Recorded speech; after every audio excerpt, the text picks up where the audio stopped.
Hello, beautiful ladies, and welcome once again to Her True Stories. Before we dive into today's chilling story, I need you to understand something powerful.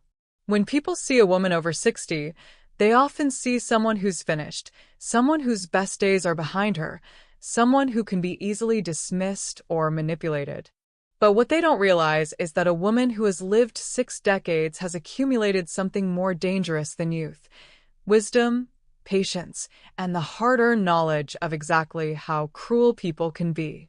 Today's story is about Clara Sampson, a woman who discovered that her own children saw her as nothing more than an obstacle to their inheritance. They thought her age made her weak. They were about to learn that underestimating a woman like Clara is the last mistake you ever make. If you've ever been told you're too old to matter, this story will remind you that some of the most powerful women in history were just getting started at 70. My name is Clara Sampson, and 2 days after my 70th birthday, my children gave me a gift that was meant to kill me. But I'm getting ahead of myself. Let me start with Christmas morning, when everything still seemed perfect in my beautiful Connecticut home. The snow had been falling since midnight, dusting the colonial mansion that my late husband William and I had called home for 35 years. The house looked like something from a Christmas card: ivy-wrapped brick, mullioned windows glowing warmly against the winter landscape, smoke curling from 3 chimneys into the crisp December air. Inside, my dining room sparkled with crystal and candlelight. The mahogany table that had hosted countless family celebrations was set for 6: myself, my 3 children, and their spouses. Fresh pine garlands wound around the chandelier, and the scent of cinnamon and cloves from my mulled wine filled the air. I stood in the kitchen, adjusting my pearl necklace, a nervous habit I'd developed since William's death 6 months ago, and surveyed the feast I'd prepared. Prime rib with Yorkshire pudding, roasted vegetables from my garden, the apple tart recipe William's mother had taught me 40 years ago. Everything perfect, everything just as it had always been. "Mother, you've outdone yourself," said Thomas, my eldest at 42, as he carved the roast with the precision of a surgeon. He'd inherited William's steady hands along with his law practice, though not his warmth. "It smells divine, Clara," added Victoria, Thomas's wife, though her smile never quite reached her eyes. Victoria had always been polite but distant, treating me like an elderly relative to be tolerated rather than embraced.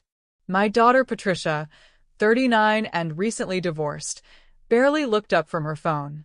"The Instagram influencers would kill for this aesthetic, Mom. Very cozy grandmother vibes." Cozy grandmother vibes. As if my entire existence could be reduced to a social media trend. My youngest, James, 36, at least seemed genuinely pleased. "This is why I moved back to Connecticut, Mom. Nobody does Christmas like you." James had always been my favorite, though I'd never admitted it aloud.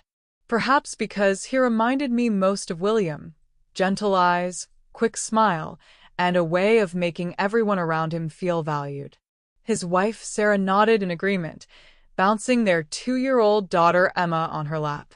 "Before we eat," Victoria announced, standing with theatrical flourish, "we have something special for you, Clara."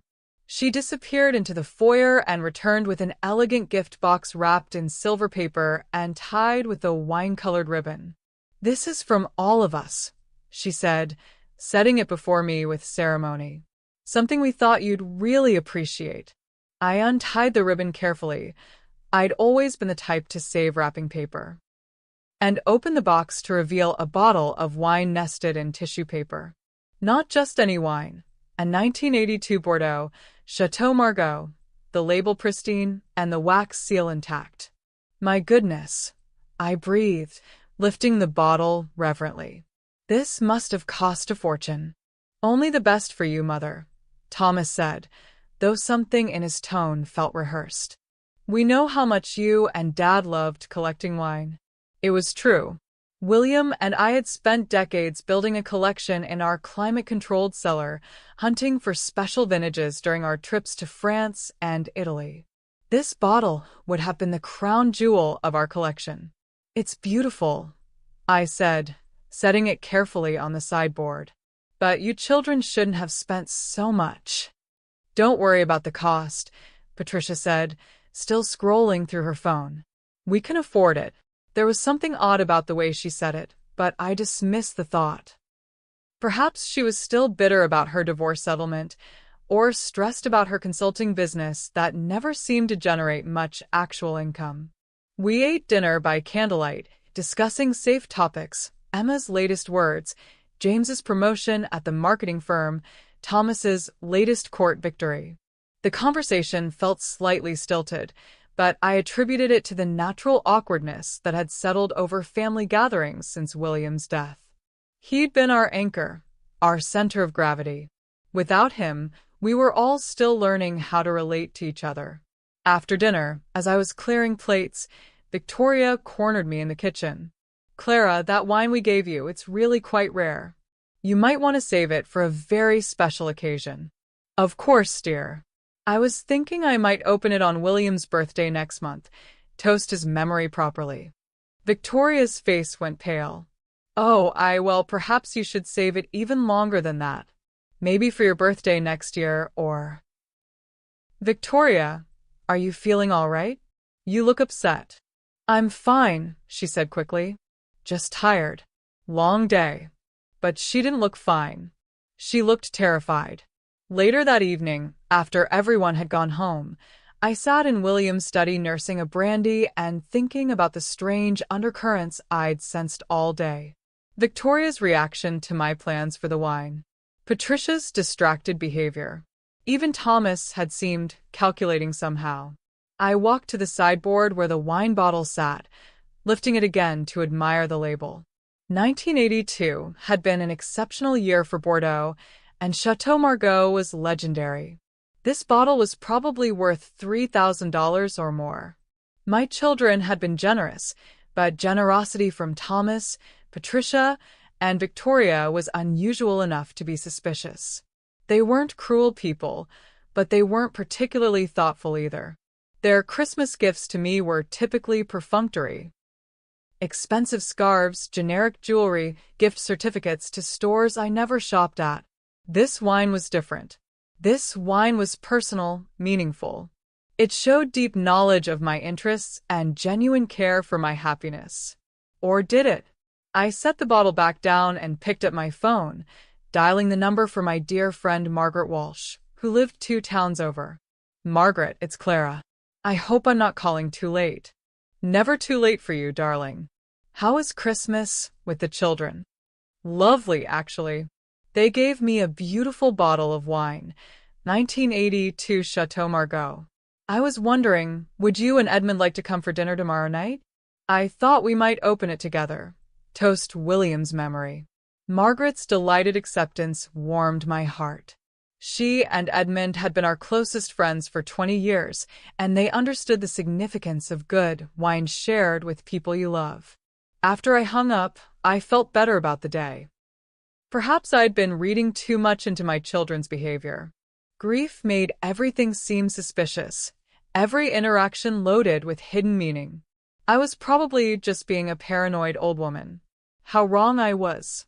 The next morning, Victoria called at 7 a.m., her voice bright with artificial cheer. Clara, good morning. I was just thinking about that lovely wine we gave you yesterday. Are you planning to open it soon? As a matter of fact, yes. Margaret and Edmund are coming for dinner tonight, and I thought… Victoria's interruption was so sharp it made me drop my coffee mug. I mean, Clara, you really shouldn't open that wine just yet. It needs more time to settle. From the transportation, you know. Transportation? The bottle had traveled 10 miles from whatever store they'd bought it at.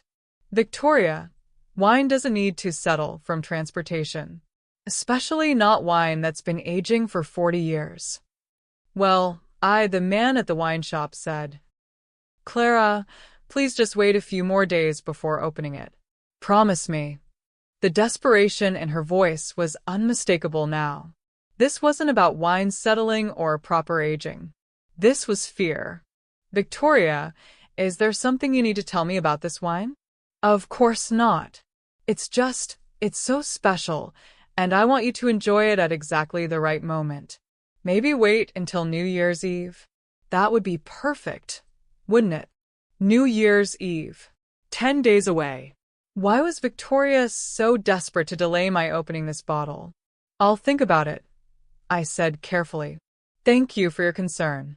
After I hung up, I sat in my kitchen staring at the wine bottle on the counter. In the morning light, it looked innocent enough. Deep green glass, elegant label, unbroken seal. But Victoria's panic had transformed it into something sinister. I picked up the bottle and examined it more closely. The label was pristine, but was it too pristine? The wax seal looked authentic, but I was no expert in wine authentication. The weight felt right, but I set it down and reached for my phone again, this time calling the most expensive wine shop in Hartford. Yes, I'm calling about a 1982 Chateau Margaux that may have been purchased from your store recently. Could you check your records for any sales in the past week? The clerk was helpful, but the answer was definitive. They hadn't sold any 1982 Chateau Margaux in the past 6 months. In fact, they only had 2 bottles in inventory, and both were reserved for specific customers. I tried 3 more wine shops in the area. None had sold a 1982 Chateau Margaux recently. So where had my children acquired this expensive, rare bottle of wine? More importantly, why was Victoria so desperate to prevent me from opening it? I spent the rest of the morning pacing my house, my mind racing through possibilities. Perhaps they'd bought it online, or from a private collector. Perhaps Victoria was simply anxious about me drinking such expensive wine casually instead of saving it for a monumentally special occasion. But her fear had been real, palpable, the kind of terror that comes from knowing a terrible secret.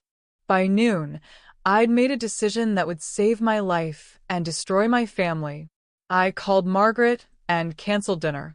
Then I picked up the wine bottle and walked to my basement, to the climate-controlled cellar where William and I had stored our collection for decades. I placed the bottle on a high shelf, behind several other bottles, where it would be safe and forgotten. If my children had given me this wine as a gesture of love, it would wait safely until I was ready to appreciate it properly. If they had given it to me for any other reason, well, time would tell. That afternoon, I did something I hadn't done since William's death. I made an appointment with our family attorney, Harold Morrison, for the next morning. It was time to review my will. Harold Morrison had been our family attorney for 25 years, handling everything from William's business contracts to our estate planning. He was a man of quiet competence and absolute discretion, qualities I desperately needed as I sat in his leather-appointed office the day after Christmas. "Clara, you look lovely as always," Harold said, settling behind his mahogany desk. "Though I have to say, I'm surprised to hear from you so soon after William's passing. Is everything all right?" I touched my pearl necklace, a gesture that had become automatic when I was nervous or thinking deeply. "Harold, I need you to walk me through my current will. Every detail, every beneficiary, every contingency." His bushy eyebrows rose slightly. "Has something happened with the children?" "I'm not sure yet. That's what I'm trying to figure out." For the next hour, Harold methodically reviewed the estate plan William and I had crafted over the years. The house and its contents would go to my children in equal shares. The investment portfolio, worth approximately $8 million, would be divided among them as well. There were smaller bequests to charity and our longtime housekeeper, Mrs. Patterson. "And the Hawaii properties?" I asked.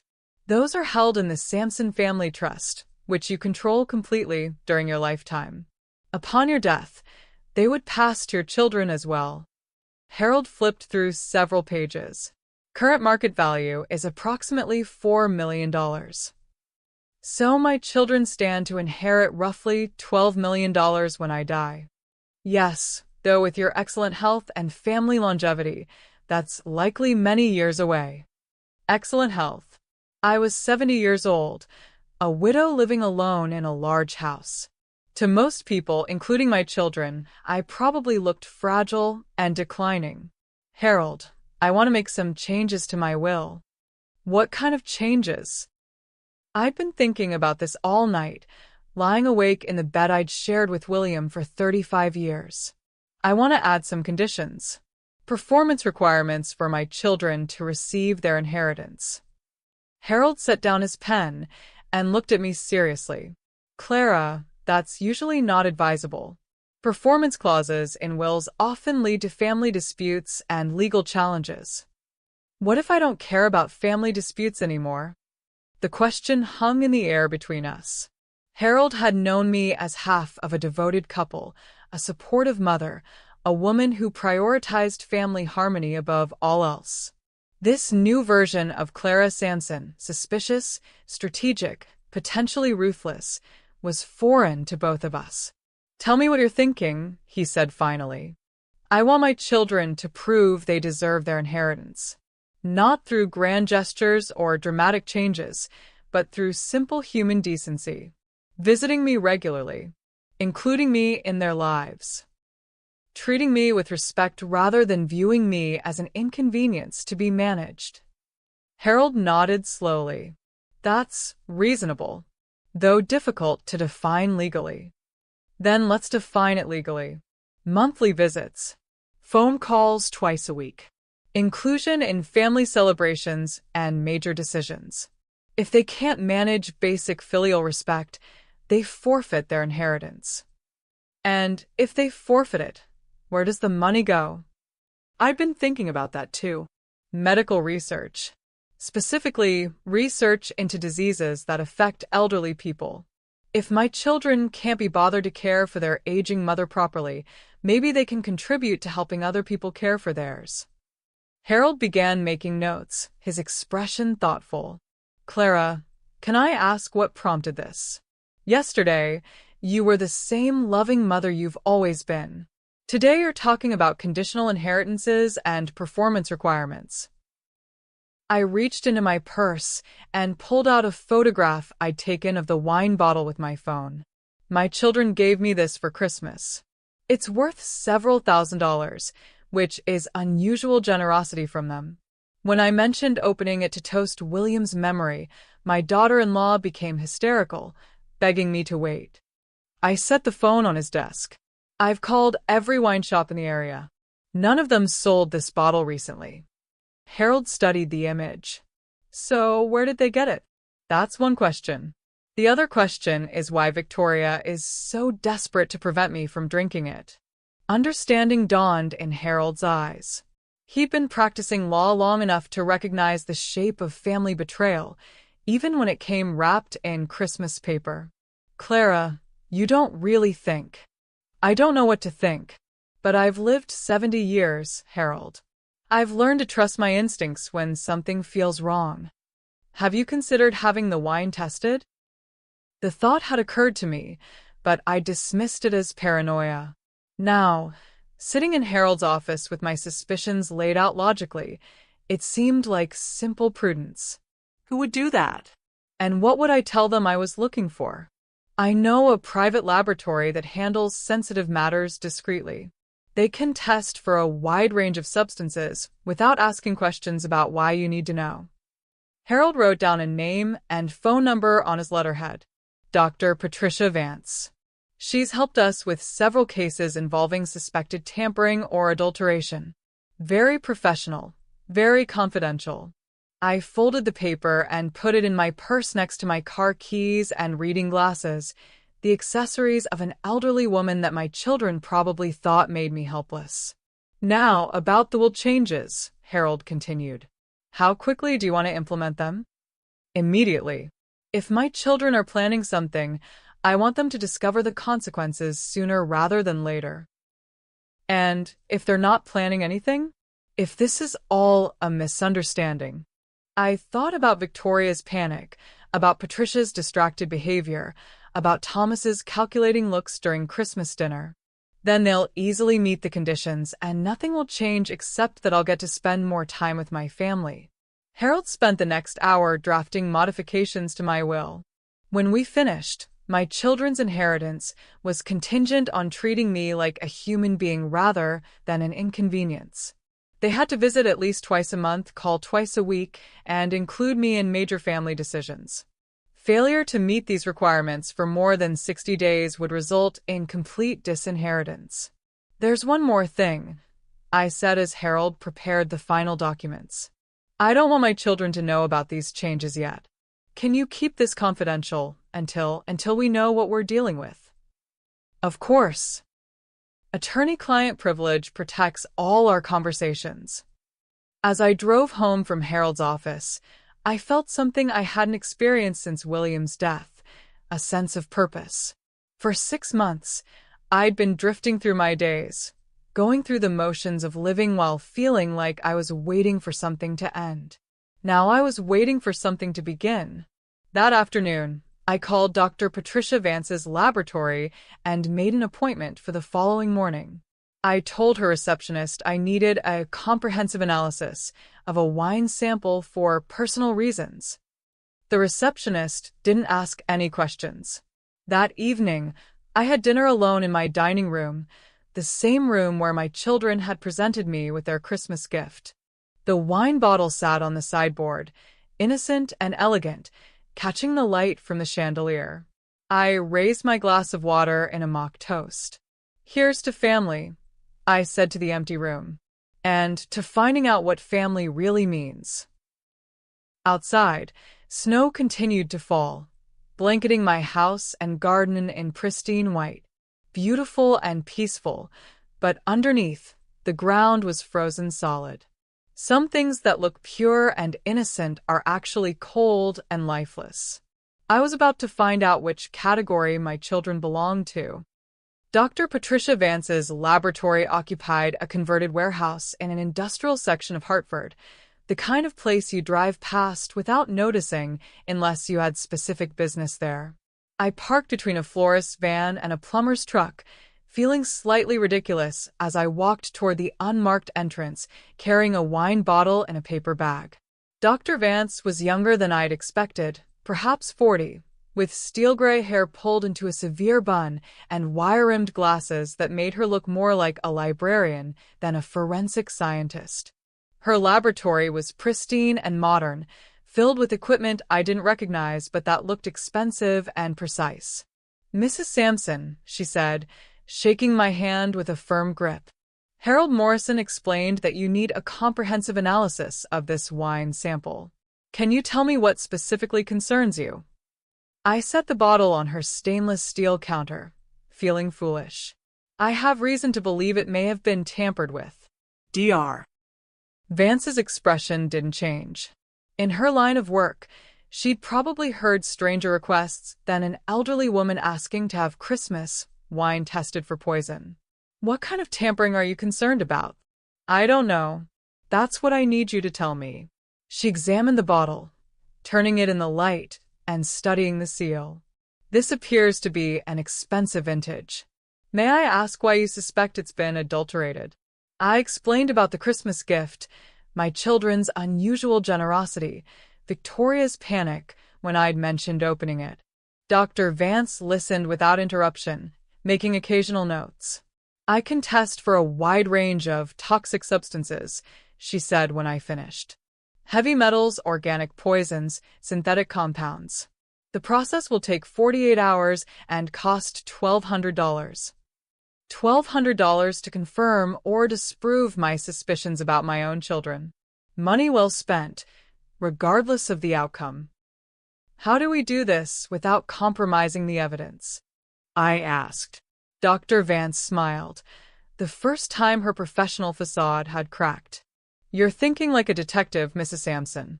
We'll extract a small sample through the cork using a specialized needle. The bottle will appear untouched." 2 hours later, I drove home with the wine bottle, now secretly sampled, knowing I'd have my answers by Thursday.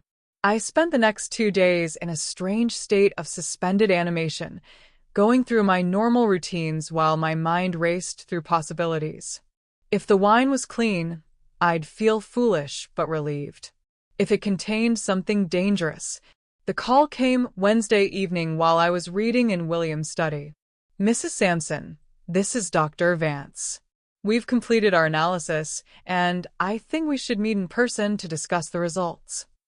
Her tone told me everything I needed to know. "It's positive, isn't it? I'd prefer to discuss the details in person. Can you come in tomorrow morning?" Thursday morning found me back in Dr. Vance's sterile laboratory, my hands shaking slightly as she spread test results across her counter. "Mrs. Sampson, the wine contains significant levels of ricin." Ricin. Even I knew what that was, a deadly poison derived from castor beans, favored by assassins because it was nearly undetectable and mimicked natural illness. "How much?" I asked, surprised by how calm my voice sounded. "Enough to kill someone your size within 24 to 48 hours. The symptoms would appear gradually: nausea, vomiting, difficulty breathing. Most doctors would assume food poisoning or flu until it was too late." I sat down heavily in the chair Dr. Vance offered. My own children, had tried to murder me. "Are you all right, Mrs. Sampson?" "I'm processing." "What would have happened if I'd drunk this wine?" "You'd be dead by now." The amount present suggests whoever prepared this wasn't taking any chances. Whoever prepared this. Not whoever bought it or whoever gave it to me, whoever prepared it. "Doctor, is it possible to determine when this substance was added to the wine?" "Not with certainty, but ricin is water-soluble. If it had been added years ago, it would have precipitated out or been filtered during the wine's natural settling process. This was added recently, probably within the past few weeks." Within the past few weeks. Around the time my children had started planning their Christmas gifts. I thanked Dr. Vance and drove home in a daze. My beautiful house, my refuge since William's death, now felt like a crime scene. Every room held memories of my children's childhoods, their first steps and lost teeth and graduation photos. How does a mother reconcile those memories with the knowledge that those same children had tried to poison her? I called Harold Morrison and arranged an emergency meeting for that afternoon. "Jesus Christ, Clara," he said when I showed him the laboratory report. "You need to call the police immediately." "And tell them what?" "That I suspect my children of attempted murder based on a bottle of wine I haven't opened, with no witnesses and no direct evidence of who poisoned it." Harold studied the report again. "The forensic evidence is compelling, but not legally sufficient.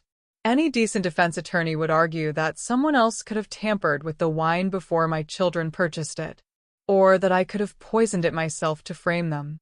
"Why would you do that?" "Money." "Maybe I have gambling debts or medical bills. Maybe I want to disinherit my children and need a justification that will hold up in probate court." I smiled grimly. "I've been married to a lawyer for 35 years, Harold. I know how these cases work." "So, what do you want to do?" "I've been thinking about that question all morning. I want to wait and watch. If they tried to kill me once, they'll probably try again, especially when I don't conveniently die from the wine. Next time, I'll be ready." Harold looked uncomfortable. "Clara, this is incredibly dangerous. If you're right about your children, if I'm right about my children, then I need evidence that will stand up in court. Enough evidence to make sure they never try this again, with me or anyone else. And if you're wrong?" I thought about Victoria's terror when I'd mentioned opening the wine, about the fact that none of the local wine shops had sold this particular vintage, about the $12 million my children stood to inherit when I died. I'm not wrong. That evening, I made 3 phone calls. The first was to Thomas. "Darling, I wanted to thank you again for that beautiful wine. I'm planning to open it this weekend to celebrate the new year properly." "This weekend?" His voice was carefully neutral. "That sounds lovely, Mother." The second call was to Patricia. "I'm hosting a small New Year's Eve party, just a few close friends. And I thought I'd finally open that gorgeous Bordeaux you children gave me. Oh, a pause. Are you sure you want to open such an expensive wine for just a casual party? Life's too short to save the good wine forever. The third call was to James. I wanted you and Sarah to be the first to know. I'm opening your Christmas wine on New Year's Eve. I thought it would be a fitting way to toast the year ahead. That's great, Mom. Sarah and I are looking forward to celebrating with you. James sounded genuine, which gave me hope that perhaps not all of my children were involved in the plot against me. But it also meant that at least one of them was planning to watch me die. By Saturday morning, I had my answer. Victoria called at 9 a.m., her voice tight with barely controlled hysteria. Clara, I'm so sorry, but Thomas and I won't be able to make it to your party tonight. He's come down with something awful. Fever, vomiting, the whole thing. Probably the flu. The flu. How convenient. Oh, that's terrible. Should I postpone the party? No. Don't change your plans on our account. But Clara, maybe you shouldn't open that wine tonight. If Thomas is sick, it might be something contagious, and you don't want to risk your health. I'll be fine, dear. I'll just open a different bottle. Promise me you won't open the Bordeaux. Promise me. The desperation in her voice was unmistakable. She knew exactly what would happen if I drank that wine. I promise, Elite. That afternoon, I prepared for my New Year's Eve party, a party that would consist of me, alone, staging an elaborate performance for an audience of potential murderers. At 7 p.m., I placed the poisoned wine bottle on my dining room table, opened a bottle of harmless Pinot Noir, and poured myself a glass. Then I called Patricia. I'm about to open the Bordeaux, I announced. I wish you were here to share it with me. Mom, wait. I hung up and turned off my phone. At 8 p.m., I called James from my landline. The wine is absolutely magnificent. Your father would have loved it. I'm so glad, Mom. Save some for us to try when we visit next week. At 9 p.m., I poured the poisoned wine down my kitchen sink and called Thomas's house, letting it ring until the answering machine picked up. Thank you for the wine, I said to the machine. It was exactly what I needed. Then I went upstairs, drew a hot bath, and soaked in lavender-scented water while I waited for my children to reveal themselves. I didn't have to wait long.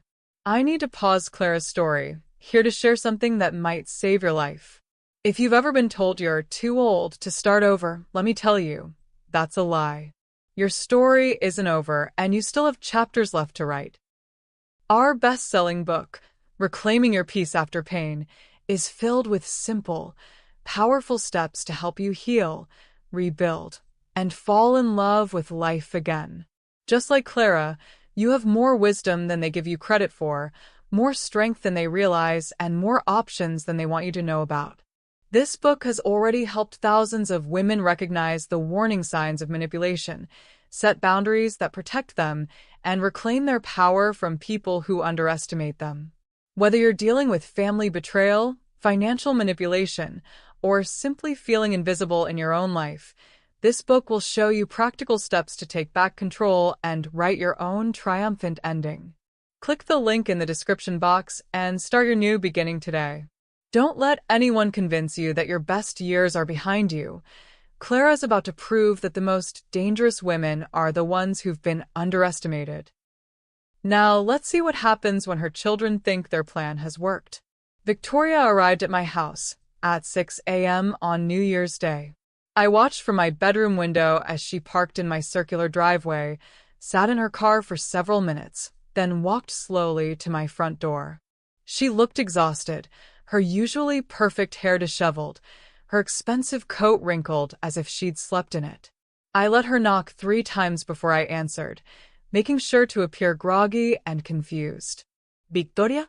What are you doing here so early? Clara, thank God you're all right. She pushed past me into the foyer, her eyes immediately scanning my face for signs of illness. How are you feeling? Fine, dear. Why wouldn't I be? You're not nauseous? No stomach problems? No difficulty breathing. The symptoms of ricin poisoning, listed with the precision of someone who'd researched them thoroughly. Should I be having those symptoms? Victoria's face went pale. No, of course not. With Thomas being so sick, I was worried you might have caught whatever he has. I thought Thomas had the flu. He does.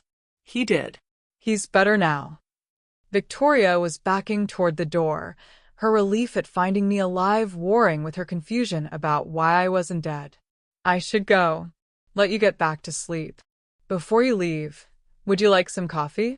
I made a full pot. Coffee. Victoria looked terrified, as if I'd offered her poison. Just coffee, dear. Nothing fancy. No, I should get home to Thomas. After she left, I called Harold Morrison at home. They expected me to be dead. I told him. Victoria came to check on me this morning, and she was shocked to find me alive and healthy. What's your next move? I wait for them to try again. And this time, I'll be ready with cameras. That afternoon, I called a home security company and arranged for a complete surveillance system to be installed within 48 hours. Cameras in every room, motion sensors, audio recording equipment, everything I needed to document my children's next murder attempt.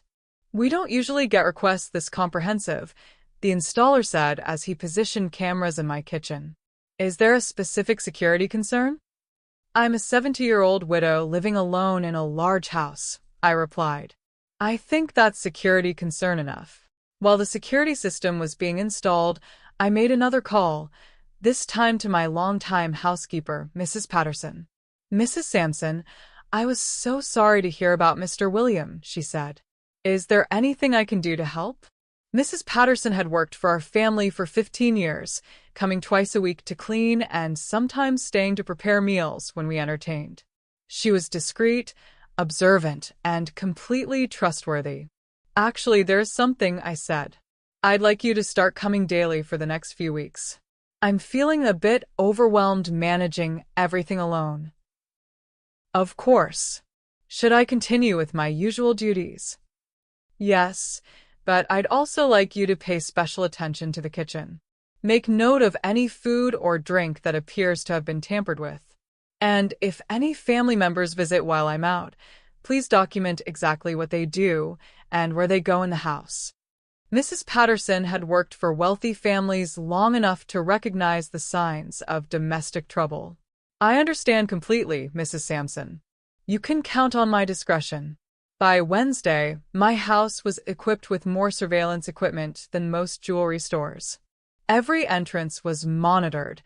Every room was covered. Every conversation was recorded.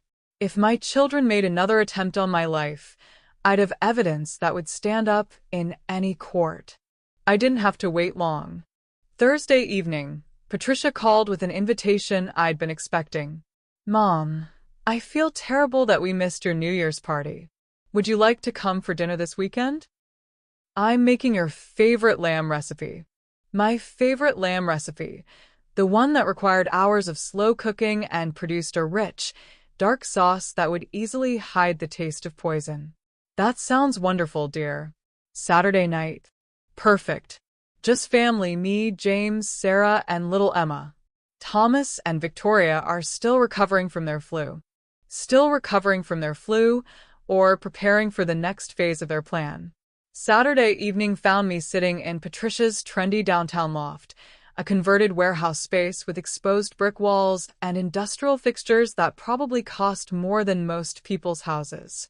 Patricia had always favored dramatic settings, as if her life were a stage production rather than reality. Mom, you look wonderful, she said, kissing my cheek as she took my coat. I was worried you might still be feeling the effects of New Year's Eve. What effects would those be, dear? Well, you know how wine can affect people our age. Sometimes it takes days to fully recover from a good celebration.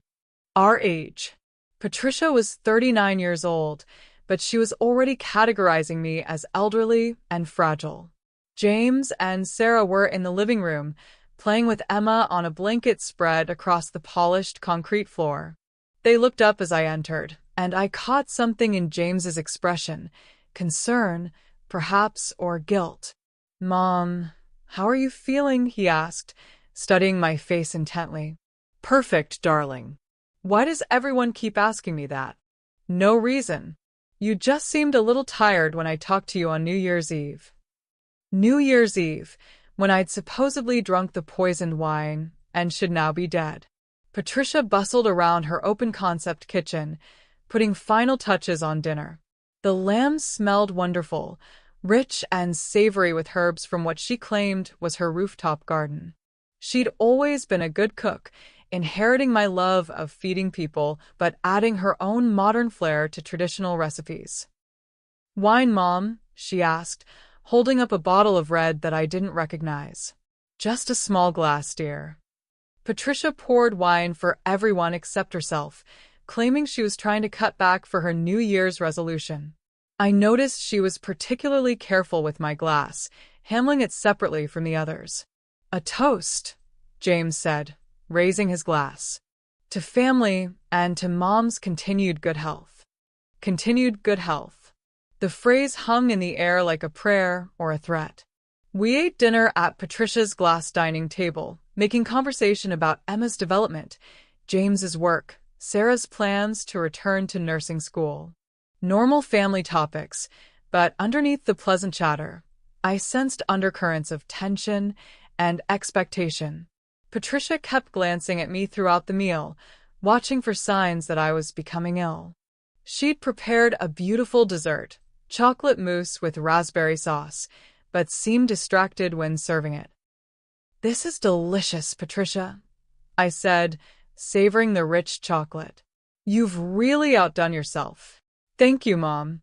I hope you enjoy every bite." There was something odd about the way she said it, but the mousse tasted perfectly normal. Sweet, creamy, with just a hint of liqueur that I couldn't identify. We finished dinner around 9 p.m., and I made my excuses to leave early, claiming fatigue. "Are you sure you're all right to drive?" James asked, walking me to the door. "You seem a little unsteady." Did I? I felt perfectly fine, but James was looking at me with a kind of concern usually reserved for people showing obvious signs of distress. I'm fine, darling. "Just tired. Maybe you should stay here tonight. Patricia has a guest room." "Absolutely not. I sleep much better in my own bed." I drove home carefully, hyper-aware of every sensation in my body. Was I imagining the slight dizziness, or was something actually affecting my coordination? By the time I reached my house, I was convinced that Patricia had indeed poisoned something I'd consumed. But I'd been prepared for this possibility. Before leaving for dinner, I'd taken a precaution that my children couldn't have anticipated. I'd swallowed a small dose of Ipecac, a medication that induces vomiting within minutes of consuming anything dangerous. As I walked through my front door, the Ipecac began to take effect. I barely made it to my bathroom before my body expelled everything I'd eaten at Patricia's dinner. The lamb, the wine, the chocolate mousse, all of it came up in violent waves that left me shaking and empty, but alive. I rinsed my mouth and checked my hidden cameras to make sure they'd recorded my return home and my subsequent illness. Tomorrow, I'd have samples of my vomit tested to see what Patricia had tried to poison me with. But tonight, I had a different priority. I called Patricia's landline from my bedroom phone, letting it ring until her voicemail picked up. "Patricia, it's Mom. I wanted to thank you for the lovely dinner. I'm home safe, and I'm feeling exactly as you probably expected me to feel. Sleep well, dear." Then I went to bed and waited for morning, when my children would discover that their second attempt at murder had also failed. Some lessons take more than one try to learn, but some teachers have infinite patience. The laboratory results confirmed what I already knew. Patricia had laced my chocolate mousse with enough cyanide to kill a horse. "Mrs. Sampson, this is the second positive result for lethal poisoning I've given you in 2 weeks," Dr. Vance said, reviewing the test results in her sterile laboratory. Have you considered that someone is actively trying to murder you? The thought had occurred to me. These aren't amateur attempts. Both ricin and cyanide require specific knowledge to obtain and prepare safely. Whoever is doing this has researched methods, dosages, and delivery systems. How much cyanide was in the dessert sample? Enough to cause death within 6 hours. The chocolate and raspberry flavoring would have masked the bitter almond taste until it was too late.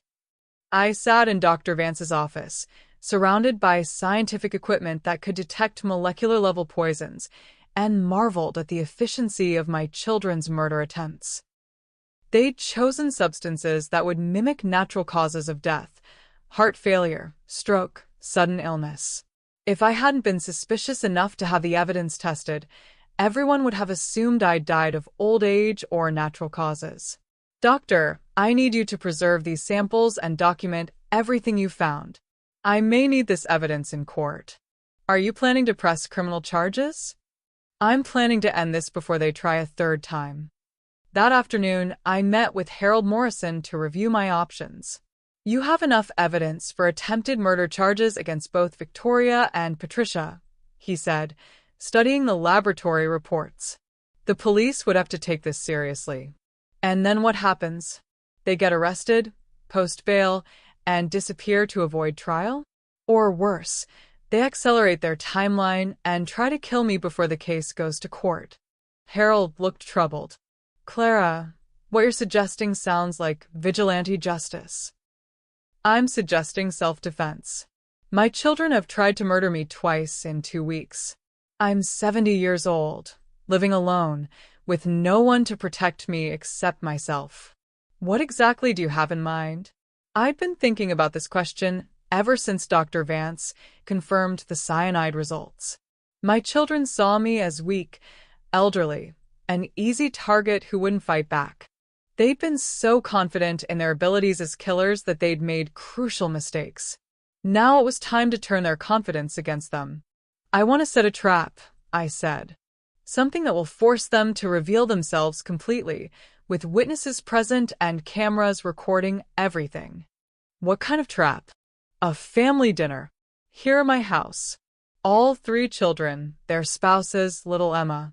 I'll serve wine, the same wine they gave me for Christmas. Harold's eyes widened. Clara, that wine contains enough ricin to kill everyone at the table. Not if I substitute bottles. I'll serve harmless wine from identical bottles, but my children won't know about the substitution. When Victoria and Patricia react with panic, when they try to stop people from drinking, when they reveal their knowledge of the poison. You'll have your confession. I'll have everything I need to destroy them. We spent the next hour planning the logistics. I would host a belated Christmas celebration the following Saturday, claiming I wanted to make up for the holidays that had been disrupted by various illnesses. I'd serve the Chateau Margaux prominently, making a ceremony of opening the special wine my children had given me. Meanwhile, Harold would arrange for discreet witnesses to be present: a court reporter hidden in my study, a detective stationed in my kitchen, cameras recording every word and gesture. If this works, Harold warned, your family will be destroyed forever. There won't be any going back. I thought about the ricin-laced wine bottle, about the cyanide poison mousse, about the cold calculation required to plan your mother's murder. My family was destroyed the moment they decided to kill me for money, I replied. I'm just making sure everyone else knows it too. That evening, I made the phone calls that would set my trap in motion. Thomas, darling, I'm hosting a special dinner this Saturday to make up for our interrupted holidays. And I've decided to finally open that beautiful wine you gave me for Christmas. The Bordeaux? His voice was carefully controlled. Are you certain you want to open something so valuable? Life's too short to save the good wine forever. Will you and Victoria be able to join us? A pause. We'll be there. The second call went to Patricia. I'm planning a family celebration this Saturday, and I want to make it special by opening the Chateau Margaux. It seems appropriate to share something so precious with the people who gave it to me. Mom, are you sure? That wine is really expensive. Which is exactly why we should enjoy it together. Family is more important than money, don't you think? The silence that followed told me everything I needed to know about Patricia's priorities. The third call was to James. I'm hosting a dinner party this Saturday, and I'd love for you, Sarah, and Emma to be there. I'm opening the wine you all gave me for Christmas. That sounds wonderful, Mom. We'll be there. James still sounded genuine, which continued to give me hope that at least one of my children wasn't actively trying to murder me. But it also meant that at least one innocent person would be present when I revealed the others as killers. By Friday evening, everything was in place. Harold had arranged for Detective Lieutenant Maria Santos to be present, disguised as a caterer hired for the evening. A court reporter named Janet Mills would be hidden in my study with a direct audio feed from the dining room. High-definition cameras would record every word, every expression, every moment of panic when my children realized their murder weapon was about to be consumed by the entire family.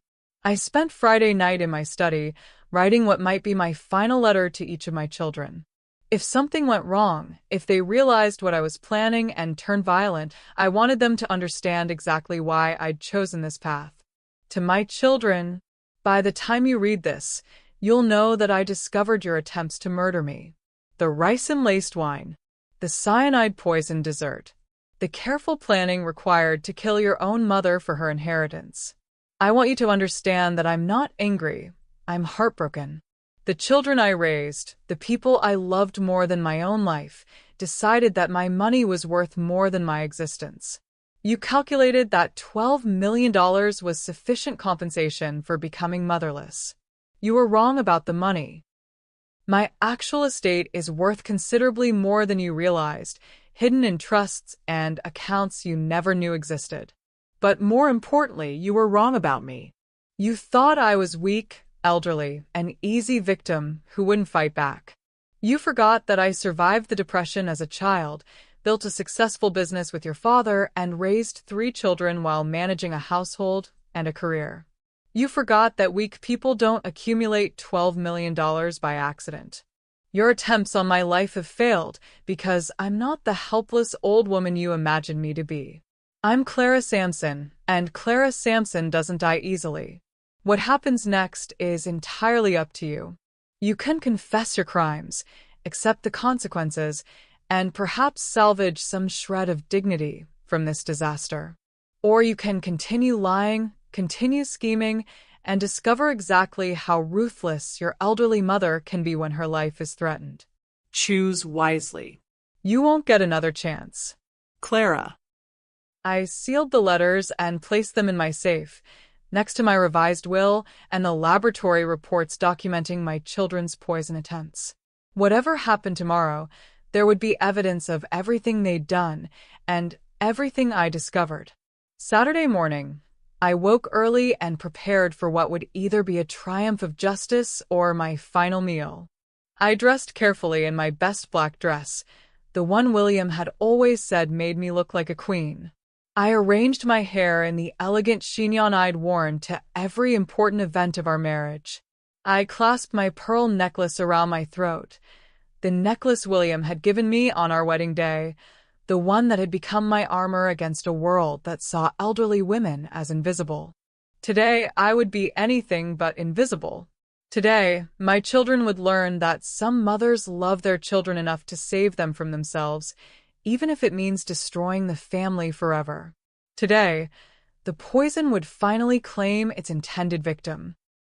Not me, but the illusion that we were a loving family instead of a nest of vipers. Some gifts are meant to kill. Some gifts succeed, just not in the way their givers intended. The dining room had never looked more beautiful. I'd set the table with our finest china, the Wedgwood service that had been William's grandmother's, cream-colored porcelain with hand-painted roses that caught the light from the crystal chandelier. Sterling silver flatware gleamed against the Irish linen tablecloth, and fresh flowers from my greenhouse created centerpieces that filled the air with the scent of winter jasmine. At the head of the table, positioned like a guest of honor, sat the bottle of 1982 Chateau Margaux that my children had given me for Christmas. The same bottle that contained enough ricin to kill everyone in the room. Except it didn't. The night before, I'd carefully removed the poisoned wine using a surgical syringe, replacing it with an identical vintage from William's collection. The ricin-laced Bordeaux now sat safely in Harold Morrison's office safe, awaiting its role as evidence in the criminal trials that would surely follow tonight's revelations. Detective Lieutenant Maria Santos moved efficiently through my kitchen, arranging hors d'oeuvres on silver platters while maintaining the perfect disguise of a professional caterer. She was younger than I'd expected, perhaps 40, with the kind of observant eyes that missed nothing. "Mrs. Sampson, the recording equipment is functioning perfectly," she said quietly as she garnished canapés with precision. "We'll capture every word spoken in the dining room." "And the court reporter?" "Ms. Mills is positioned in your study with a clear audio feed. Everything will be documented for legal proceedings." At 6 p.m. sharp, Thomas and Victoria arrived. They looked nervous. Victoria's usual perfect composure cracked around the edges. She kept glancing at the wine bottle on the dining room table as if it were a loaded gun. "Mother, you look lovely," Thomas said, kissing my cheek with lips that felt cold against my skin. "This is quite an elaborate setup for a simple family dinner." "Nothing's too elaborate for the people I love most," I replied, watching his face for any sign of guilt or recognition. Victoria had gone directly to the dining room and was staring at the wine bottle with barely concealed horror. "Clara, are you certain you want to open this wine tonight? It's so valuable, perhaps we should save it for a more appropriate occasion." What occasion could be more appropriate than celebrating family? "Well, I just think maybe a smaller bottle would be better. Something less expensive." Patricia and James arrived together, having shared a ride from the city. Patricia immediately noticed the prominent display of the Chateau Margaux and went pale. "Mom, wow, you're really going all out tonight." I wanted to make this evening special. After all the disruptions over the holidays, I thought we needed a proper celebration. James hugged me warmly, and for a moment I felt a pang of doubt about my plan. If James was innocent, tonight would shatter his world along with my other children's lives. But if I was wrong about his innocence, tonight might be my last chance to expose the truth before they succeeded in killing me. Sarah arrived with little Emma, who toddled around my house with the fearless curiosity of a 2-year-old. Watching her explore the rooms where her aunts and father had grown up, I felt a deep sadness for the innocence that would be lost tonight. "Mom, everything looks beautiful," Sarah said, admiring the table setting. "Are we celebrating something special?" "We're celebrating survival," I said, noting how Victoria and Patricia both flinched at the word. We began with cocktails in the living room, making small talk about Emma's latest vocabulary explosion and James's recent promotion. But I could feel the tension radiating from Victoria and Patricia like heat from a radiator. They kept exchanging glances, having some kind of silent conversation about what to do. "Shall we move to the dining room?" I announced at 7:30. "I'm eager to taste that wonderful wine you gave me." Victoria actually gasped. "Clara, maybe we should eat first. Wine is better with food." "We'll have wine with dinner, dear. But I want to open this special bottle now. Let it breathe properly." I walked to the sideboard where I'd placed a silver wine opener, an antique piece that William and I had bought in France on our honeymoon. Victoria and Patricia watched my every movement like condemned prisoners watching their executioner. "This is such a beautiful bottle," I said, lifting it reverently. 1982 was an exceptional year for Bordeaux, wasn't it? "Mom, wait," Patricia interrupted. "I just remembered. I brought a different bottle that might be better for tonight. Something more accessible." She reached into her purse and pulled out a bottle of ordinary Cabernet Sauvignon, probably worth $30 compared to the $3,000 value of the Chateau Margaux. How thoughtful, dear. But I'm particularly looking forward to this one. After all, it was your Christmas gift to me. I began working the corkscrew into the bottle, and Victoria made a sound that was almost a whimper. Clara, please, you don't understand. What don't I understand, Victoria? The wine, there might be something wrong with it.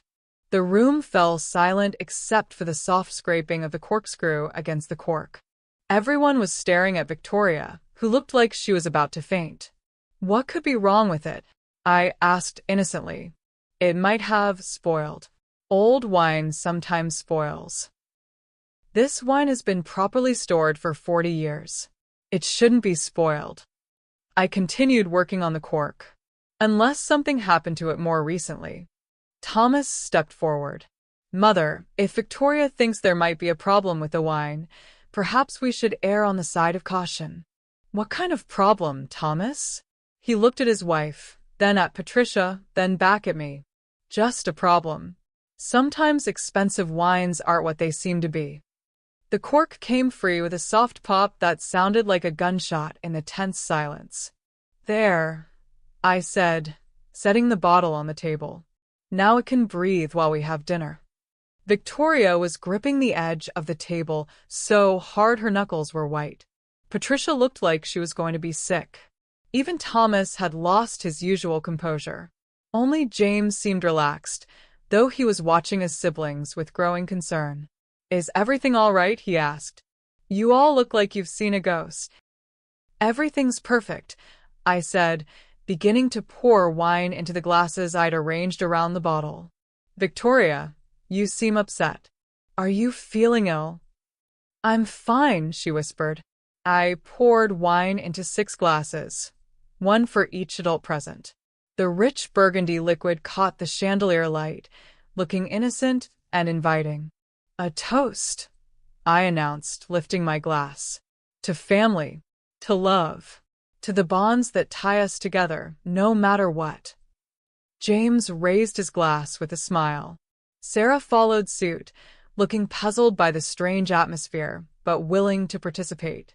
Thomas, Victoria, and Patricia sat frozen, staring at their wine glasses like they contained liquid death, which, as far as they knew, they did. Come now, I encouraged. Don't be shy. This is a moment to savor. James took a sip of his wine and smiled. This is incredible, Mom. Really exceptional. Sarah tasted hers as well. It's beautiful. So smooth. I sipped my own wine, savoring both the excellent vintage and the growing panic on my other children's faces. Victoria, you haven't touched your wine, I observed. Neither have you, Patricia. Or Thomas. Don't you like it? I'm not drinking tonight, Victoria stammered. Neither am I, Patricia added quickly. How unfortunate. This wine is really extraordinary. I took another sip, watching them carefully. Although I have to say, it tastes different than I expected. There's an unusual aftertaste. Almost bitter. Victoria made a choking sound. Bitter how? James asked, swirling his wine and inhaling the bouquet. I can't quite place it. Patricia, you've always had such a sophisticated palate. What do you think? Patricia was backing away from the table. Mom, I think we should probably. Should probably what, dear? Should probably not drink any more of that wine. The words exploded from her like a dam bursting, raw terror overriding her attempts at deception. James set down his glass and stared at his sister. Patricia, what are you talking about? The wine, she whispered. There's something wrong with the wine. What's wrong with it? I asked gently. It's poisoned, I suggested. The word hung in the air like smoke from an extinguished candle. Victoria buried her face in her hands. Thomas closed his eyes as if he could make the moment disappear. How did you know? Patricia asked, her voice barely audible. James looked around the table in confusion. Know what? What are you all talking about? I set down my wine glass and looked at each of my children in turn, the ones who had tried to kill me, and the one who was learning the truth for the first time. I know because I had the wine tested, I said calmly. 2 weeks ago, after Victoria's panic attack, when I mentioned opening it. I discovered it contains enough ricin to kill everyone at this table. Sarah gasped and pushed back from the table. James went rigid, his face cycling through disbelief, horror, and rage. You poisoned the wine, he said, staring at Thomas, Victoria, and Patricia. You tried to kill our mother? We can explain, Thomas began. Explain what? James's voice was rising. Explain attempted murder? Explain why you tried to poison our own mother. It wasn't supposed to happen like this, Victoria said, tears streaming down her face. She was supposed to drink it alone on New Year's Eve. It was supposed to look like natural causes. Natural causes? Sarah was holding Emma protectively, as if her daughter might be in danger from her own relatives. You tried to murder a 70-year-old woman and make it look like she died of old age. I sat quietly, letting my children confront each other with the truth I'd already discovered. The wine glasses sat untouched on the table between us. Harmless now, but symbolic of the poison that had infected my family long before anyone had tampered with Bordeaux. Why? James asked, his voice broken. Why would you do this? Patricia looked at me with something that might have been remorse or might have been calculation. Because she was never going to die, she said. She's 70 years old and healthy as a horse. She could live another 20 years, maybe more. And we need our inheritance now. Need it for what? For our lives. For our futures. For our children's futures. Thomas finally spoke, his lawyer's voice trying to regain control of the situation. James, you don't understand the financial pressures we're under. Victoria and I have substantial debts. Patricia's business is failing. We all have obligations that can't wait. So you decided to murder our mother? We decided to accelerate the timeline, Thomas said carefully. I'd heard enough. Detective Santos, I called toward the kitchen. I believe you have what you need. Lieutenant Santos emerged from the kitchen, her caterer's apron replaced by a badge and service weapon. Thomas Sampson, Victoria Sampson, Patricia Sampson, you're under arrest for conspiracy to commit murder and attempted murder in the first degree. The next few minutes were chaos, Miranda rights being read, handcuffs being applied, my 3 children being led away, while James sat in shock and Sarah tried to comfort a crying Emma. But through it all, I remained calm, seated at the head of my dining room table, wearing my pearls and my best black dress like armor against the disintegration of my family. I had survived their attempts to kill me.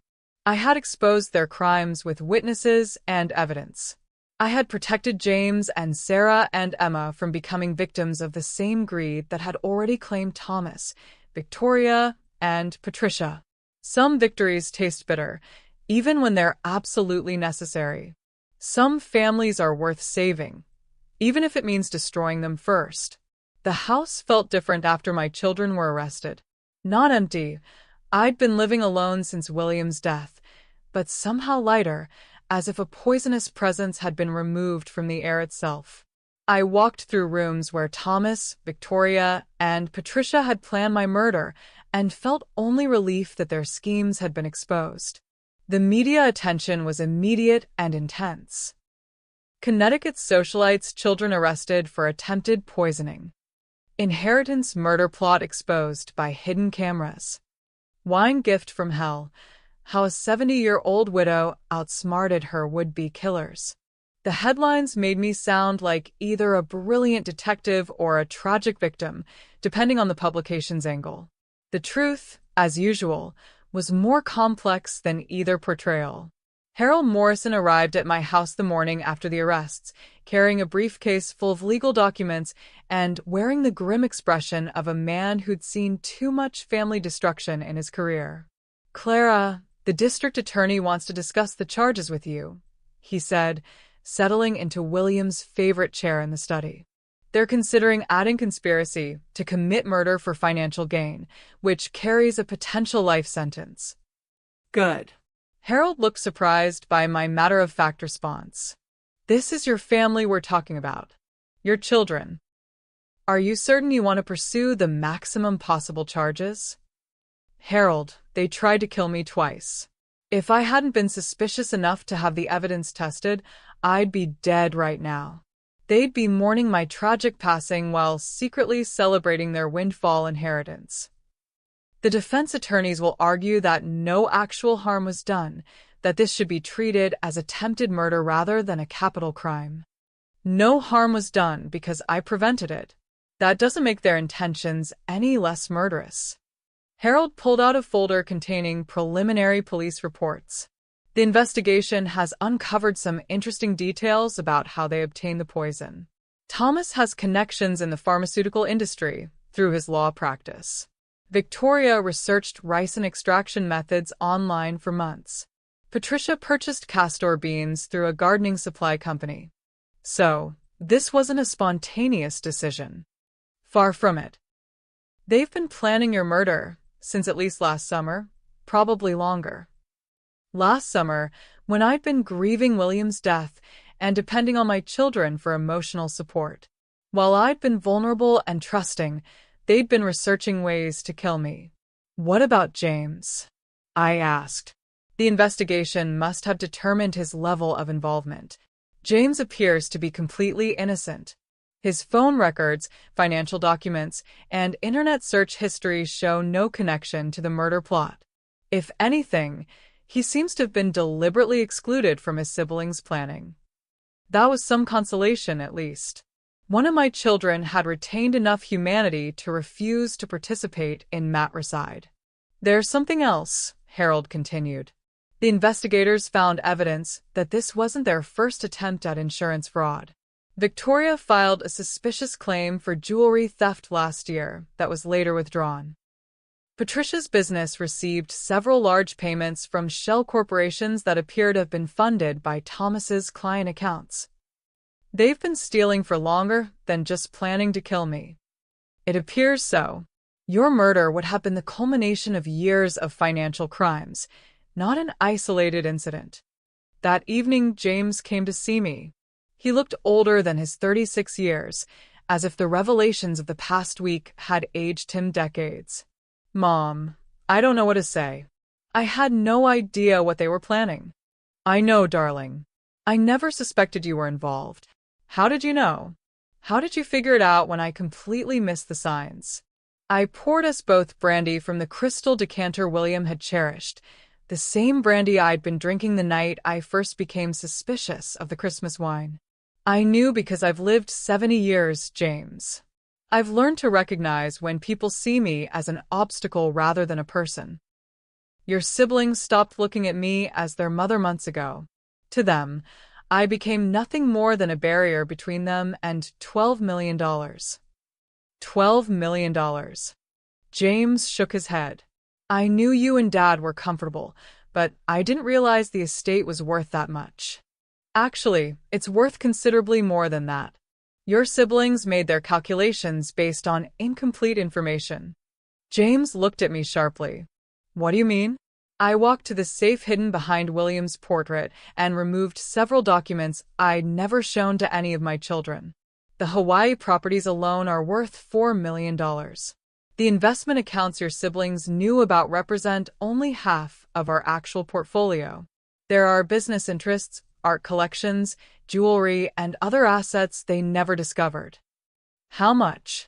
Approximately $30 million, depending on current market valuations. James set down his brandy glass and stared at me. 30 million? Mom, that's more than I could spend in 3 lifetimes. It's more than anyone needs, which is exactly why I've decided to restructure my entire estate plan. I handed him a document Harold had prepared that morning, a newel that would reshape my family's future in ways my arrested children couldn't have imagined. James, I'm leaving everything to you. What? The house, the properties, the investments, all of it. Thomas, Victoria, and Patricia forfeited their inheritance the moment they tried to murder me. Mom, I can't accept that. It's too much. They're still your children, despite what they've done. Are they? Children don't plot their parents' deaths for financial gain. Children don't research poison methods or calculate inheritance timelines while their mother is grieving her husband's death.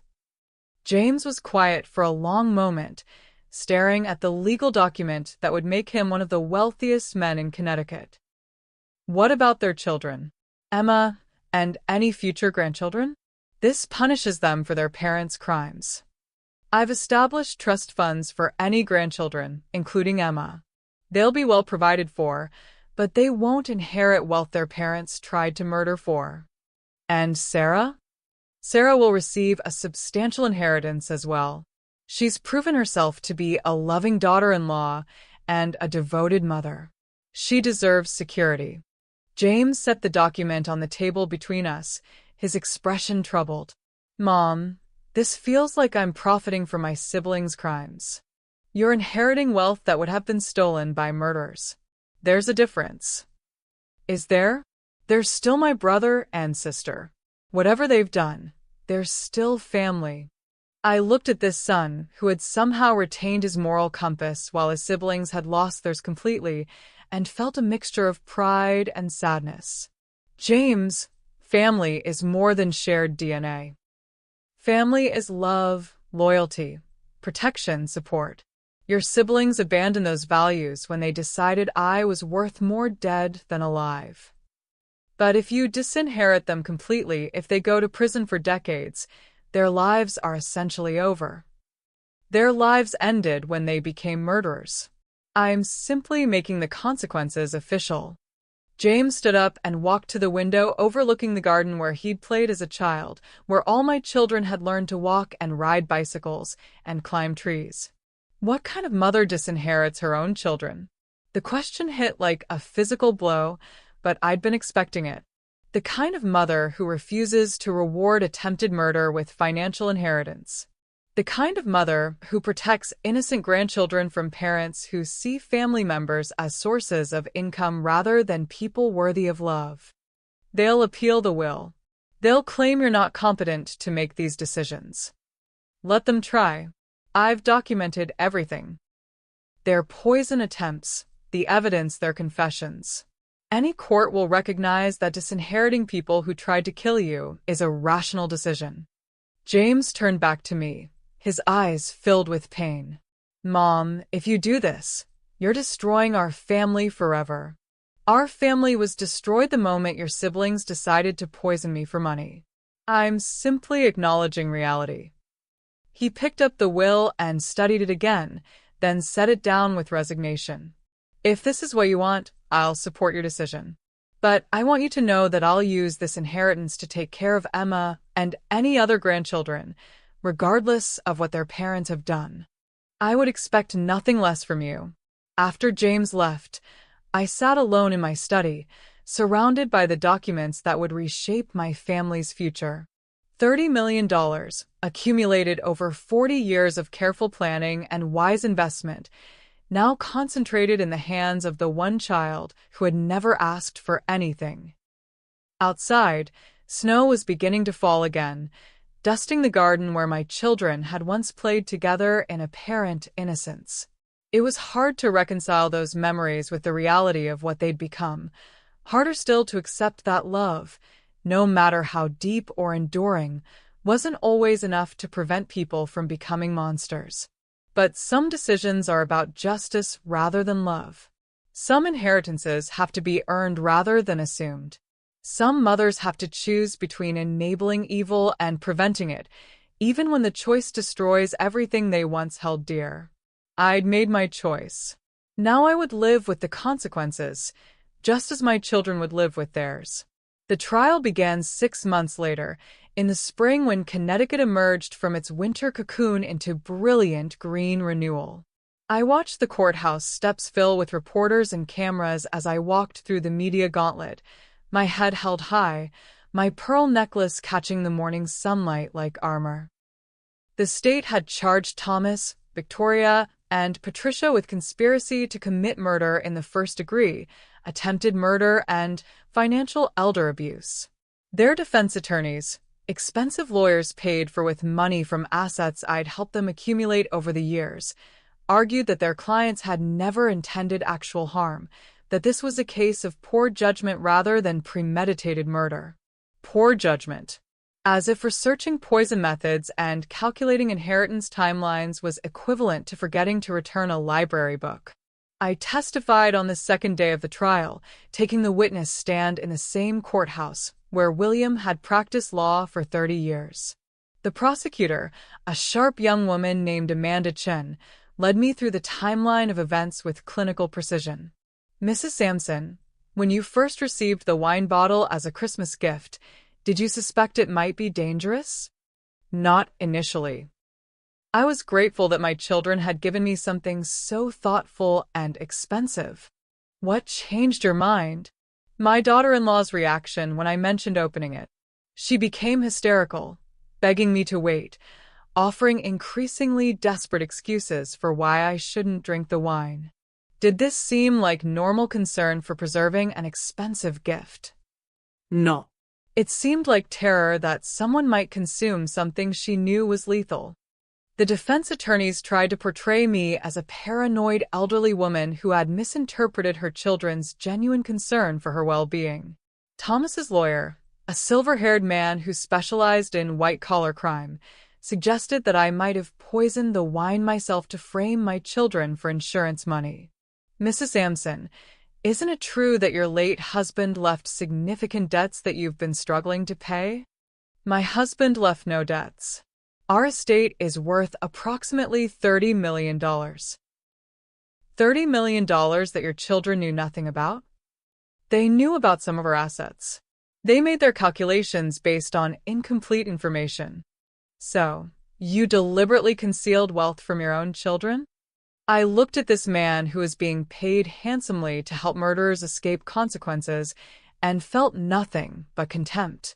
I maintained financial privacy, which is my right as the person who earned that money. My children's ignorance of our complete financial situation doesn't justify attempted murder. Victoria's testimony was a masterpiece of self-serving manipulation. She claimed the poison had been Thomas's idea, that she'd only participated because she feared for her own safety if she refused. She cried beautifully for the jury, playing the role of the manipulated wife who'd been coerced into crime by her controlling husband. I never wanted to hurt Clara, she sobbed. I love her like my own mother. But Thomas said we were all in terrible debt, that this was the only way to save our family from financial ruin. Patricia took a different approach, arguing that the whole thing had been a prank gone wrong. She claimed they'd never intended for me to actually drink the poison wine, that they'd planned to reveal the joke before any harm was done. We thought it would be funny to see Mom's reaction when she found out we'd given her fake wine, she said, her voice steady and convincing. It was supposed to be a harmless family prank. A harmless family prank involving lethal doses of ricin and cyanide. Thomas, true to his legal training, remained silent throughout most of the trial, letting his attorney argue that the prosecution had failed to prove intent to actually kill. The poison, he claimed, was never meant to be consumed. His clients were guilty of poor judgment, perhaps, but not attempted murder. The prosecution's response was devastating in its simplicity. Amanda Chen played the audio recordings from the dinner party where my children had revealed their knowledge of the poisoned wine. She showed photographs of the ricin-laced bottle, the cyanide-tainted dessert, the months of internet searches about poison methods. Most damning of all, she presented financial documents proving that my children had been planning to liquidate my assets immediately after my death, with contracts and bank accounts already prepared for the inheritance they expected to receive. Ladies and gentlemen of the jury, she said in her closing argument, the defendants want you to believe this was all a misunderstanding, a prank gone wrong, a moment of poor judgment. But premeditated murder isn't a moment. It's a process. And this process took months. She walked them through the timeline. The research into poison methods, the purchase of materials, the careful preparation of the wine bottle, the elaborate Christmas presentation designed to make me feel grateful for receiving my own death sentence. This wasn't poor judgment. This was sophisticated, calculated, cold-blooded attempted murder for financial gain. The only reason Clara Sampson is alive today is because she was smart enough to recognize the danger and brave enough to expose it. The jury deliberated for 8 hours. When they returned, their faces were grim. On the charge of conspiracy to commit murder in the first degree, how do you find? Guilty. On the charge of attempted murder in the first degree, how do you find? Guilty. On the charges of financial elder abuse, how do you find? Guilty. Thomas was sentenced to 25 years in prison. Victoria received 20 years. Patricia, who had planned the cyanide poisoning independently, got 22 years. They would all be elderly when they were released, if they were released. Appeals would take years. Parole would be unlikely for violent offenders, and their advanced ages would make them poor candidates for early release. In effect, I had sentenced my own children to die in prison. After the sentencing, I stood on the courthouse steps facing a battery of microphones and cameras. Reporters shouted questions about how it felt to testify against my own children, whether I felt guilty about their prison sentences, what message I wanted to send to other families facing similar betrayals. I want people to understand that family loyalty doesn't require accepting victimization, I said, my voice steady despite the chaos around me. Love doesn't mean allowing people to harm you without consequences. And being elderly doesn't mean being helpless. Do you forgive your children for what they did? One reporter called out. I thought about the question, about forgiveness and justice, and the difference between enabling and loving. I forgive them for being weak enough to choose money over family, I said finally. I don't forgive them for trying to murder me. Some actions are unforgivable, regardless of who commits them. That evening, I hosted a quiet dinner for James, Sarah, and Emma. We ate in the same dining room where the poison wine had been displayed, but the atmosphere was peaceful rather than poisonous. Mom, are you all right? James asked as we finished dessert. Today must have been incredibly difficult. Today was necessary, I replied. Difficult, but necessary. Do you ever wonder if there was another way? Some solution that wouldn't have destroyed the family completely. I looked at my granddaughter, who was playing with her food and babbling happily, oblivious to the adult conversation around her. Emma would grow up knowing that her aunts and uncle were in prison for trying to murder their mother. That knowledge would shape her understanding of family, loyalty, and the consequences of greed. James, there was another way. Your siblings could have chosen love over money, patience over greed, family loyalty over personal gain. They made their choice. I made mine. And now we move forward. Emma will grow up understanding that actions have consequences, that family bonds are sacred but not unconditional, and that some choices can't be undone. After they left, I walked through my house, the house that had been a crime scene, a fortress, and now, finally, a home again. In every room, I could feel the absence of the poison that had infected our family for so many months. Tomorrow, I would begin the process of rebuilding a life without 3 of my children. It would be lonely sometimes, but it would be authentic in a way our family hadn't been since William's death. Some tables are cleared by washing dishes. Some tables are cleared by removing the poison from the room entirely. I'd chosen the latter, and I was finally at peace with that choice. 2 years passed before I saw any of my imprisoned children again. The visit took place at the Connecticut Correctional Institution for Women, where Patricia was serving her 22-year sentence in a facility that looked more like a college campus than a prison.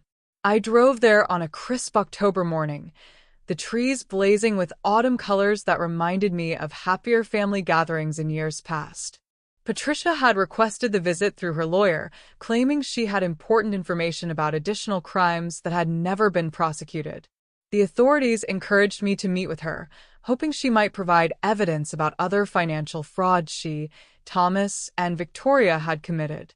I wasn't sure why I'd agreed to come. Perhaps curiosity. Perhaps some lingering maternal instinct that hoped she'd found genuine remorse during her incarceration. Perhaps I simply wanted to see what 2 years of consequences had done to someone who'd once thought murder was an acceptable solution to financial problems. The prison visiting room was surprisingly pleasant, bright, clean, with windows that looked out over landscaped grounds. Patricia was already seated at a small table when I arrived, wearing the standard prison uniform but looking healthier than I'd expected. Prison, it seemed, agreed with her. "Hello, Mom," she said as I sat across from her. The guard station nearby was close enough to intervene if necessary, but far enough to allow private conversation. "Patricia, you look good. Younger somehow. Has retirement been treating you well?" Retirement.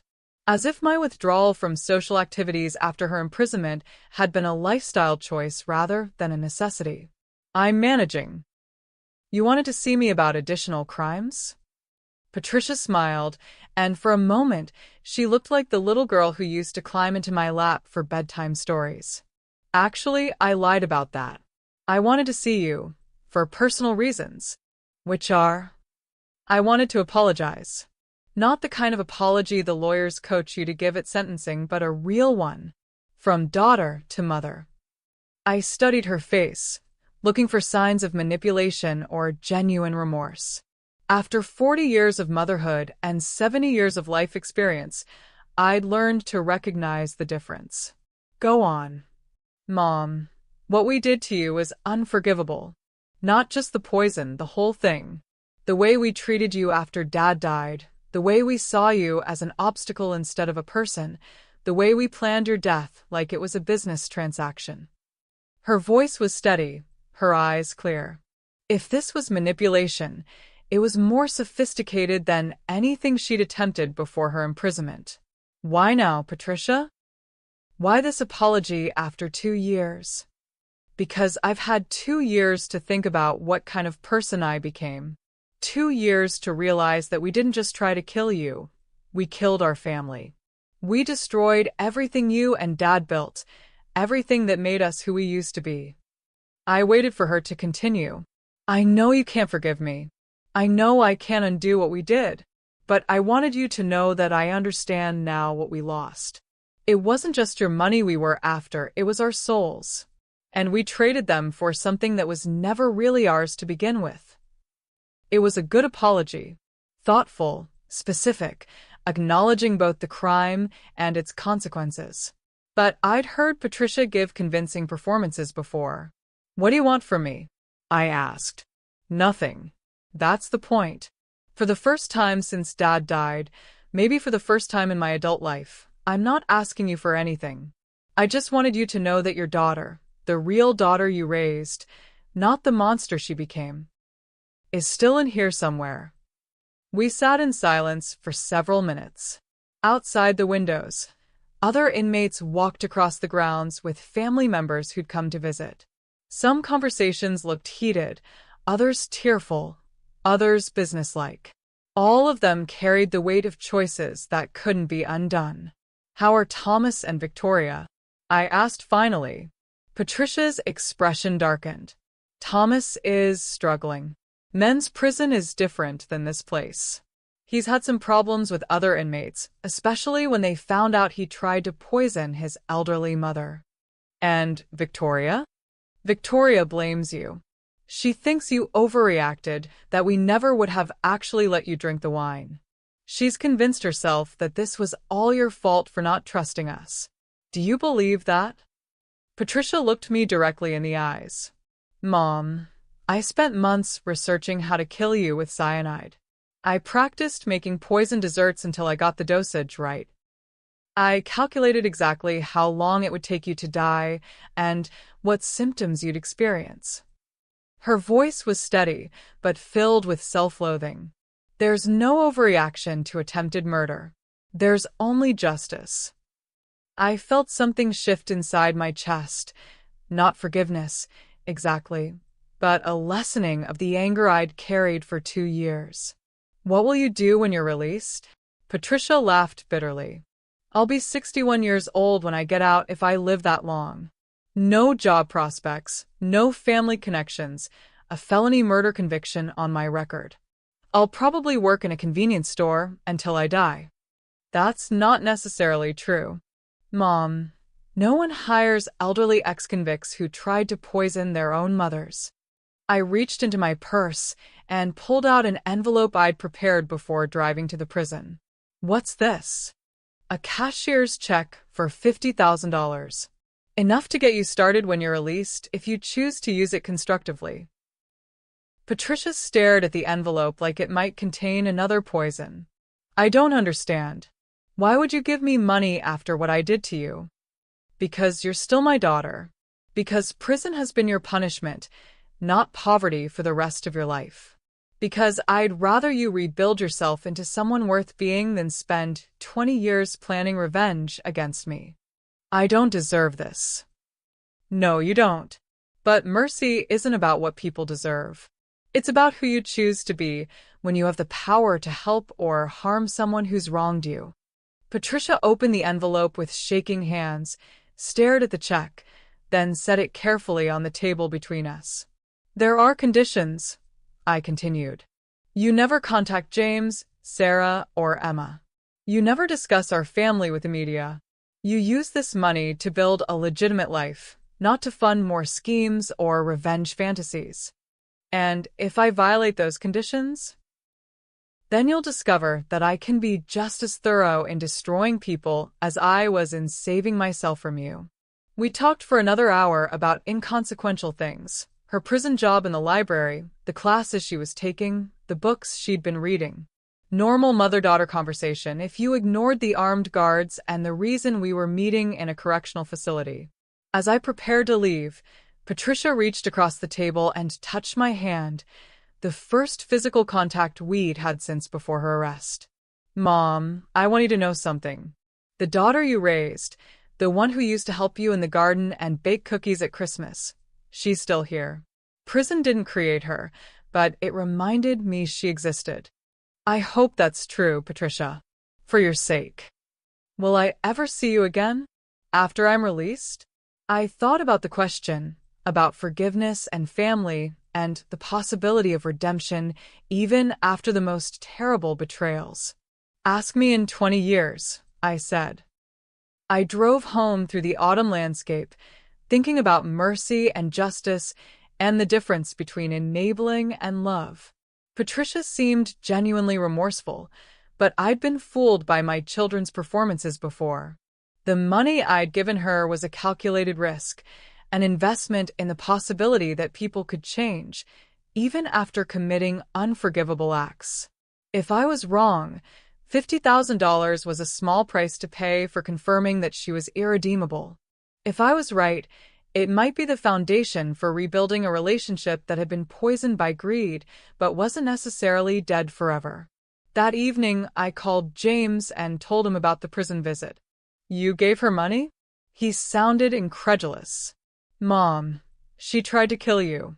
And she's paying the price for that choice. But she's still my daughter, and I'm still her mother. That doesn't excuse what she did, but it doesn't disappear either. What if she uses the money to hire someone to hurt you? What if this is all an elaborate manipulation? Then I'll deal with those consequences when they arise. But I refuse to let fear of what she might do prevent me from choosing mercy when it feels right. James was quiet for a long moment. I don't think I could be that forgiving. I'm not forgiving her, James. I'm giving her a chance to earn forgiveness. There's a difference. Some gifts are poisoned. Some gifts are antidotes to poison. Time would tell which category this one belonged to. 5 years later, I received a letter that changed everything. It arrived on a Tuesday morning in late spring, mixed in with the usual collection of bills and charity solicitations that filled my mailbox. The return address was unfamiliar, a post office box in Vermont, but the handwriting on the envelope was unmistakably Patricia's. I sat in William's study, surrounded by the books and photographs that had comforted me through the years since my family's destruction, and opened my daughter's letter with hands that trembled slightly. Dear Mom, I know I promised never to contact you unless it was an emergency, but I think this qualifies. I've been out of prison for 6 months now, and I wanted you to know what I've done with the second chance you gave me. I used your money to enroll in a community college program for addiction counseling. It turns out that many women in prison struggle with the same issues I faced: feeling worthless, making destructive choices, believing that love has to be earned through manipulation rather than given freely. I'm now working at a halfway house for women recently released from prison. The pay is terrible, the work is hard, and every day I see reflections of who I used to be. But for the first time in my adult life, I'm helping people instead of hurting them. I know this doesn't undo what I did to you. I know it doesn't erase the poison I put in your wine or the years of your life I stole with my greed. But I wanted you to know that your daughter, the real one, not the monster she became, is finally doing something that would make you proud. I won't ask to see you. I won't ask for more money or help or forgiveness I haven't earned. I just wanted you to know that your investment in my redemption wasn't wasted. I love you, Mom. I always did, even when I was too broken to show it. Patricia. P.S. I've enclosed a photograph of the garden I've started behind the halfway house. You taught me that growing things requires patience, proper soil, and the faith that something beautiful can emerge from dirt. I'm finally learning to apply those lessons to people as well as plants. The photograph showed a small but thriving vegetable garden, with neat rows of tomatoes, peppers, and herbs growing in carefully tended soil. In the background, I could see several women working among the plants, their faces peaceful and focused. I set the letter and photograph on William's desk and walked to the window overlooking my own garden, where spring flowers were blooming in the beds Patricia had helped me plant as a child. The irony wasn't lost on me. The daughter who'd tried to poison me was now growing food to nourish other people. Redemption, it seemed, could be as patient and persistent as poison if you gave it the right conditions to flourish. That afternoon, I called Harold Morrison and asked him to make some additions to my will. "Clara, are you sure about this?" he asked after I'd explained what I wanted. "After everything that's happened?" "Harold, I've spent 75 years learning that people are capable of both enormous evil and extraordinary good. Sometimes the same people demonstrate both capabilities." "What about James and Sarah? How will they feel about you leaving money to Patricia?" "James and Sarah will inherit the vast majority of my estate, but Patricia will receive enough to continue her education and maintain her work helping other women rebuild their lives." "And if she reverts to her old patterns? If she uses your money for destructive purposes?" I thought about the photograph of women tending plants in Vermont soil, about the careful handwriting that had once forged my signature and was now writing letters of genuine remorse. Then I'll have been wrong about people's capacity for change. But I'd rather be wrong about redemption than right about hopelessness. Harold made notes about the new bequests, then looked up at me with the expression of a man who'd spent decades watching families destroy themselves over money. "Clara, in 40 years of legal practice, I've never seen anyone handle family betrayal with your combination of justice and mercy. I've had excellent teachers in both qualities." That evening, I wrote a letter of my own. "Dear Patricia, your letter filled me with something I hadn't felt in years: pride in one of my children. I want you to know that I see the work you're doing, and I understand what it costs you to help people who struggle with the same demons you once faced. There's no greater evidence of redemption than using your worst experiences to prevent others from making your mistakes. I'm enclosing information about a scholarship fund I've established for women pursuing careers in social work and addiction counseling. You'll be the first recipient, but I hope there will be many others. The fund is administered by professionals, so you'll have to maintain your grades and demonstrate continued commitment to helping others. But if you do those things, your education will be fully paid for. I want to be clear about something. This doesn't mean I've forgotten what you did to me. I will never forget the poison you put in my wine or the months you spent planning my murder. But I've chosen to remember other things as well. The little girl who helped me plant roses, the teenager who brought me breakfast in bed on Mother's Day, the daughter who had the courage to acknowledge her mistakes and work to become better. People are more than their worst decisions, Patricia. Even people who make decisions as terrible as yours. I'm proud of who you're becoming. Your father would be proud too. Love, Mom.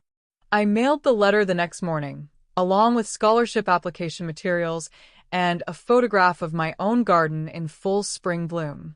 6 months later, I received a call from the director of the halfway house where Patricia worked. Mrs. Sampson, I wanted you to know that your daughter has been accepted into the graduate program at the University of Vermont. She'll be studying clinical psychology with a specialization in trauma recovery. How is she doing? She's one of the most dedicated students we've ever worked with. The women here trust her because she's been where they are. She's saving lives, Mrs. Sampson. Every day. That Christmas, the first Christmas since my imprisonment that I felt genuinely hopeful about my family, I received a package from Vermont. Inside was a jar of honey from beehives Patricia had installed at the halfway house, along with a note. Mom, the women here have learned to tend bees as part of their therapy program. Bees, it turns out, are excellent teachers about community, hard work, and creating sweetness from simple ingredients. I thought you'd appreciate the metaphor. Thank you for teaching me that some gifts are worth the wait. Love. Patricia. I sat in my kitchen that evening, spreading Patricia's honey on warm bread and thinking about the strange journey that had led us from attempted murder to genuine reconciliation. It had taken years, prison sentences, and the kind of mercy that feels impossible until you discover it within yourself. Not all of my children had found their way back to humanity. Thomas was still in prison, unrepentant and bitter. Victoria had been released on parole, but had disappeared rather than face the social consequences of her crimes. I might never see either of them again. But Patricia had chosen a different path. She'd transformed her worst experiences into tools for healing others, her deepest shame into genuine service. Some families are destroyed by poison.